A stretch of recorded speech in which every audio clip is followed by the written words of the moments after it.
बहुत इम्पोर्टेंट होने वाली है क्योंकि आज की क्लास में हम सीखेंगे सब्जेक्ट, वर्ब एंड ऑब्जेक्ट के बारे में।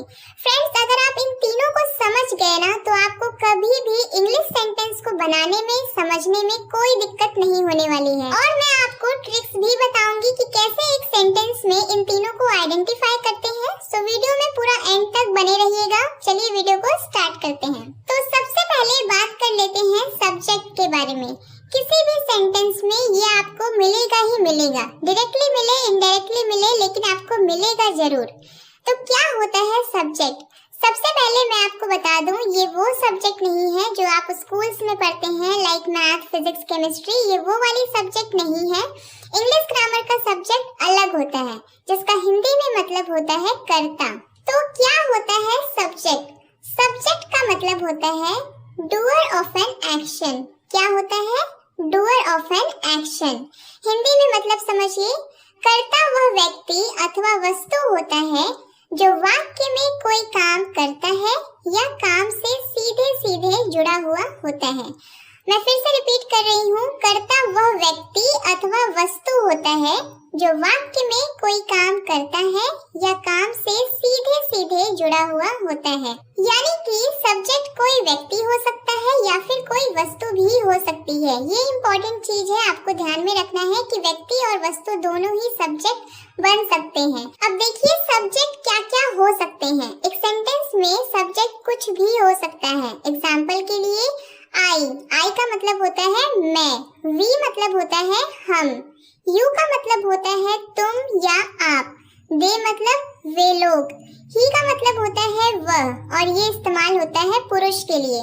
शी मतलब भी वह होता है लेकिन ये स्त्री के लिए यूज होता है। इट का मतलब होता है यह, जानवर, मौसम या निर्जीव वस्तुओं के लिए।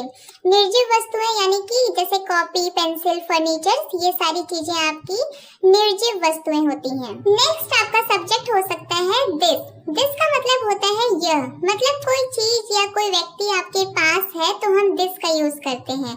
जैसे कि हम बोलते हैं ना, लुक एट दिस, इसे देखो, मतलब ये चीज आपके पास है तो हम बोलते हैं इसे देखो, लुक एट दिस। नेक्स्ट है दैट। इसका मतलब होता है वह। इसका यूज हम कोई चीज हमसे दूर है उसके सेंस में करते हैं।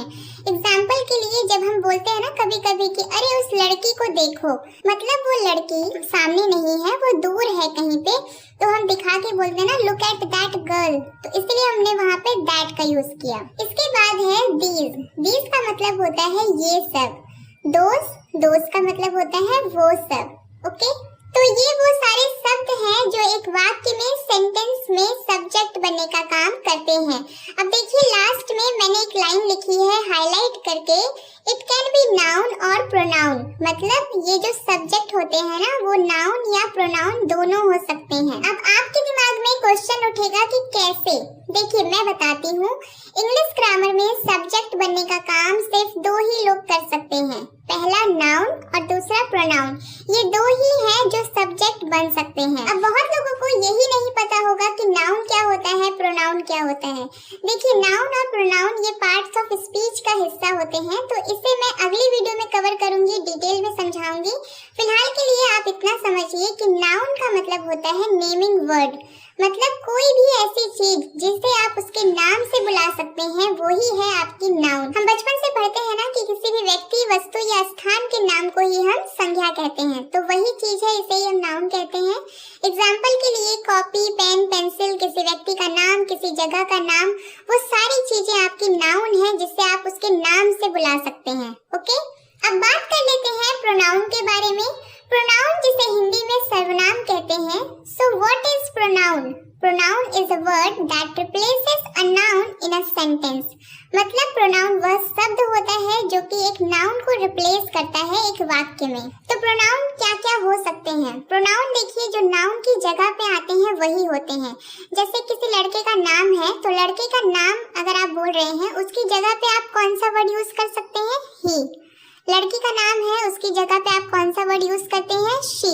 तो वही है, यही सब हमारे प्रोनाउंस होते हैं, like he, she, it, you, we, ये सारे हमारे प्रोनाउंस होते हैं। अब यहाँ तक तो आपने सीखा कि सब्जेक्ट क्या होता है, सब्जेक्ट क्या क्या हो सकते हैं और थोड़ा बहुत हमने सीखा नाउन और प्रोनाउन के बारे में। अब हम सीखेंगे उस ट्रिक के बारे में जिससे कि आप एक सेंटेंस में सब्जेक्ट को बहुत ही आसानी से पहचान सकते हैं। देखिए, किसी भी सेंटेंस में सब्जेक्ट को फाइंड आउट करने की ट्रिक होती है आस्क हु और व्हाट फ्रॉम द सेंटेंस। मतलब सेंटेंस से पूछिए, जो भी सेंटेंस है उससे पूछिए कौन या क्या। जो भी आंसर आएगा वही आपका सब्जेक्ट होगा। अगर कोई पर्सन है तो हु पूछ लीजिए, अगर कोई थिंग है तो व्हाट पूछिए। आई नो आपको समझ में नहीं आया होगा, मैं आपको एग्जांपल से समझाऊंगी, अच्छे से समझ में आएगा। देखिए एग्जांपल्स। देखिए एग्जांपल, मैं क्रिकेट खेलता हूँ। अब देखिए सेंटेंस क्या है कि मैं क्रिकेट खेलता हूँ। सेंटेंस से पूछिए क्रिकेट कौन खेलता है, ये जो खेलने का काम है वो कौन कर रहा है, मैं। तो यही हो गया आपका सब्जेक्ट। दूसरा एग्जांपल देखिए, सीता स्कूल जाती है। स्कूल कौन जा रही है, सीता। यहाँ पे भी कौन का आंसर आया, सीता, तो ये हो गई आपकी सब्जेक्ट। नेक्स्ट एग्जांपल देखिए, ये कलम अच्छी है। तो अब आप सेंटेंस से पूछिए कि क्या अच्छा है, मतलब व्हाट। इस व्हाट के आंसर में आपको मिलेगा कलम। जो आपको आंसर मिला व्हाट का वही आपका सब्जेक्ट हो गया। तो यहाँ पे सब्जेक्ट है कलम। नेक्स्ट एग्जांपल देखिए, धूम्रपान करना सेहत के लिए हानिकारक है। ये तो आप सभी ने सुना होगा, हर जगह लिखा रहता है smoking is bad for health. तो यहाँ पे आप क्वेश्चन कीजिए सेंटेंस से कि क्या हानिकारक है, क्या मतलब व्हाट। व्हाट के रिप्लाई में आपको आएगा कि धूम्रपान करना सेहत के लिए हानिकारक है। तो यहाँ पे सब्जेक्ट क्या हो जाएगा, स्मोकिंग, यानी कि धूम्रपान। तो आपको समझ में आया कि किसी भी सेंटेंस में हु या व्हाट के रिप्लाई में आपको जो भी आंसर मिलेगा वही आपका सब्जेक्ट हो जाता है। सिंपल। अब हम देख लेते हैं कि वर्ब यानी कि क्रिया किसे कहते हैं। देखिए सीधे सीधे एक लाइन में समझिए, जो किया वही क्रिया, जो किया वही क्रिया, यानी कि आपने जो भी काम किया वही हो गई आपकी क्रिया। All action words are verb. तो यहाँ पे क्या कहा गया है कि जितने भी एक्शन वर्ड्स होते हैं वो आपके वर्ब होते हैं। अब एक्शन वर्ड्स क्या होते हैं, सीधे सीधे समझिए। एक्शन वर्ड्स का मतलब है कि जो भी काम हो रहा है वही आपके एक्शन वर्ड्स हो गए। जैसे कि खाना, खेलना, कूदना, ये सारे एक्शन वर्ड्स हैं। इसमें कुछ ना कुछ एक्शन हो रहा है, कुछ ना कुछ मूवमेंट हो रही है, तो यही हो गई आपकी वर्ब। अब हिंदी में मतलब समझिए, क्रिया वह शब्द होता है जो यह बताता है कि कर्ता यानी कि सब्जेक्ट आखिर कर क्या रहा है। क्रिया वह शब्द होता है जो यह बताता है कि कर्ता यानी कि सब्जेक्ट आखिर कर क्या रहा है। सब्जेक्ट के बारे में आपने अभी अभी पढ़ा कि जो काम कर रहा है या फिर जिसके बारे में बात हो रही है वो होती है आपकी सब्जेक्ट। अब सब्जेक्ट जो काम करेगा वो हो जाएगा आपका वर्ब। अब हम देखेंगे कि वर्ब को पहचानने का तरीका क्या होता है।